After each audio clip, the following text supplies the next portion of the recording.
मैं आप लोगों को पढ़ाने वाली हूँ बीकॉम बीबीए के सब्जेक्ट का नाम है बिजनेस इकोनॉमिक्स, जिसके टॉपिक का नाम है स्कोप ऑफ बिजनेस इकोनॉमिक्स। मैं आप लोगों को पढ़ाने वाली हूँ। स्कोप पढ़ाने से पहले मैं आप लोगों को बता देती हूँ कि बिजनेस इकोनॉमिक्स किसे कहते हैं। जो बिजनेस इकोनॉमिक्स है ना, वो इकोनॉमिक्स जो हमने 11th 12th में पढ़ा था वो उसी का पार्ट है। बस जो इकोनॉमिक्स में हमने जो थ्योरीज प्रिंसिपल कॉन्सेप्ट वगैरह पढ़े थे ना, वो हम बिजनेस इकोनॉमिक्स के अंदर उसी प्रिंसिपल थ्योरीज और कॉन्सेप्ट को रियल वर्ल्ड में अप्लाई करते हैं। जैसे हमने पढ़ा था मार्केट डिमांड एंड सप्लाई की थ्योरी इकोनॉमिक्स के अंदर 11th 12th में, हम उसी मार्केट डिमांड एंड सप्लाई को रियल वर्ल्ड में मतलब एक्चुअल सिचुएशन में अप्लाई करने वाले हैं कि कैसे डिमांड बढ़ती है, कैसे सप्लाई कम होती है। ये सारी चीज़ें हम इसमें पढ़ने वाले हैं बिजनेस इकोनॉमिक्स में। ठीक है, तो स्कोप ऑफ बिजनेस इकोनॉमिक्स क्या लिखा हुआ है टॉपिक पे आते हैं। The scope of business economics जो है ना वो क्वाइट वाइड है। ठीक है, स्कोप जो है बिजनेस इकोनॉमिक्स का वो काफ़ी बड़ा है। ठीक है, it covers most of the practical problem. ये प्रैक्टिकल प्रॉब्लम्स को कवर करता है, किसके, जो मैनेजर और जो फर्म बिजनेस फर्म जो होती है वो फेस करती है। ठीक है, दो तरीके की जो प्रॉब्लम्स होती है वो स्कोप ऑफ बिजनेस इकोनॉमिक्स में आते हैं। एक होते हैं इंटरनल इश्यूज़। ठीक है, इंटरनल इश्यूज़ को ही हम ऑपरेशनल इश्यूज़ कहते हैं, और ये जो इश्यूज़ है वो सॉल्व होते हैं माइक्रो इकोनॉमिक्स की थ्योरी की वजह से, क्योंकि माइक्रो इकोनॉमिक्स पढ़ता है इंडिविजुअल फर्म को, इंडिविजुअल फर्म से रिलेटेड इश्यूज़ को उसको पढ़ता है। और जो एक्सटर्नल और इन्वायरमेंटल इश्यूज़ होते हैं वो इश्यूज़ सॉल्व होते हैं मैक्रो इकोनॉमिक्स की थ्योरी में, क्योंकि मैक्रो इकोनॉमिक्स जो होता है वो होल इकोनॉमी को स्टडी करता है। इसलिए जो एक्सटर्नल इन्वायरमेंटल इश्यूज़ होते हैं वो मैक्रो इकोनॉमिक्स के थ्रू सॉल्व होते हैं। ठीक है, अब आते हैं हम यहाँ पे। तो सबसे पहला पॉइंट है स्कोप ऑफ बिजनेस इकोनॉमिक्स का मार्केट डिमांड एंड सप्लाई। ठीक है, तो यहाँ पे आता है the study of market demand and supply help the producer to determine the price of goods and services. जो मार्केट डिमांड और सप्लाई की जो स्टडी है वो हेल्प करती है प्रोड्यूसर को किस चीज़ के अंदर, प्राइस को डिटरमाइन करने के लिए गुड्स के, कि हमें किस गुड्स के कितने प्राइस लगाने हैं। क्योंकि जो बिजनेस का जो एग्जिस्टेंस है, because the existence and growth and future of a business और firm depends on what price the market determines for इस प्रोडक्ट। वो जो बिजनेस इकोनॉमिक्स, बिजनेस का जो फ्यूचर है, ग्रोथ एग्जिस्टेंस है, वो उसके प्राइस के ऊपर, उसके प्रोडक्ट के प्राइस के ऊपर ही डिपेंड करता है। ठीक है, thus a business firm must study, इसलिए बिजनेस जो फर्म है उसको बिजनेस इकोनॉमिक्स ज़रूर पढ़नी चाहिए। ठीक है, in economics both demand and supply are the key factor by which the market economics function. Demand and supply एक बहुत ही इंपॉर्टेंट की फैक्टर है बिजनेस के अंदर, ये हम भी जानते हैं।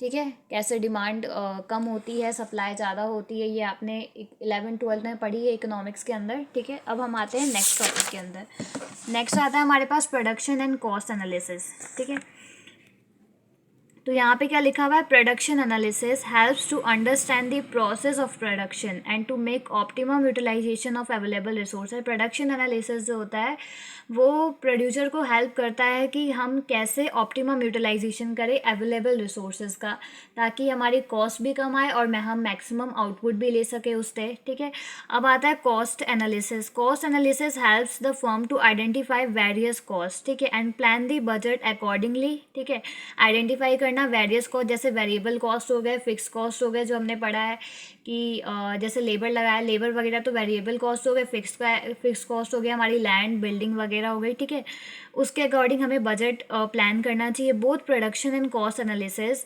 Will help the firm to maximise profit. ठीक है, प्रोडक्शन और कॉस्ट जो एनालिसिस होते हैं वो फर्म को हेल्प करता है ज़्यादा से ज़्यादा प्रॉफिट मैक्सिमाइज करने के अंदर। So a business organisation tries to make optimum use of available resources to maximise production. ठीक है, that is output and minimise the cost. तो जो बिजनेस ऑर्गेनाइजेशन होता है वो मतलब ऑप्टिमम यूज़ करता है अवेलेबल रिसोर्सेज का, ताकि वो प्रोडक्शन भी ज़्यादा कर सके और कॉस्ट भी कम कर ले।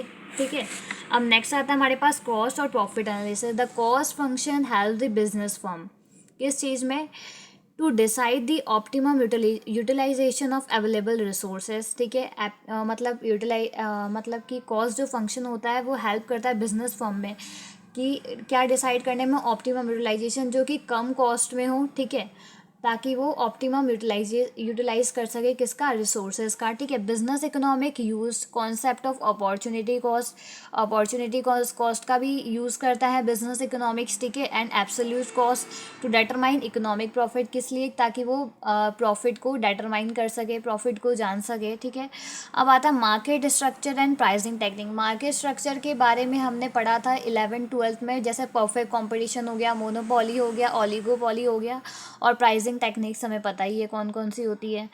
अब आती है the study of market like perfect competition, monopoly, oligopoly, monopolistic market, ठीक है। तो अब यहाँ आते हैं हमारे पास is very significant for producer to identify the type of market for their product. ये जो मार्केट का जो स्ट्रक्चर है वो हमें मतलब प्रोड्यूसर को हेल्प करता है किस चीज़ के लिए, प्रोडक्ट उस मार्केट के हिसाब से सूटेबल बनाने के लिए कि कौन से मार्केट में उसका प्रोडक्ट बिकेगा, ठीक है।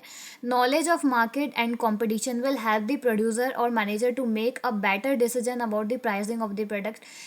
मार्केट का नॉलेज होने की वजह से और कंपटीशन का मतलब कंपटीशन को देख करके जो प्रोड्यूसर और मैनेजर है वो एक बेटर डिसीजन बनाता है किसकी, अपनी प्राइसिंग पॉलिसी का, ठीक है। जो कि वो अपने प्रोडक्ट का क्या प्राइसिंग लगाएगा मार्केट के अंदर कंपटीशन को देख करके मार्केट में, ठीक है। That help the firm to make a profit, जो कि हेल्प करेगा फर्म को किस लिए, प्रॉफिट बनाने में, ठीक है।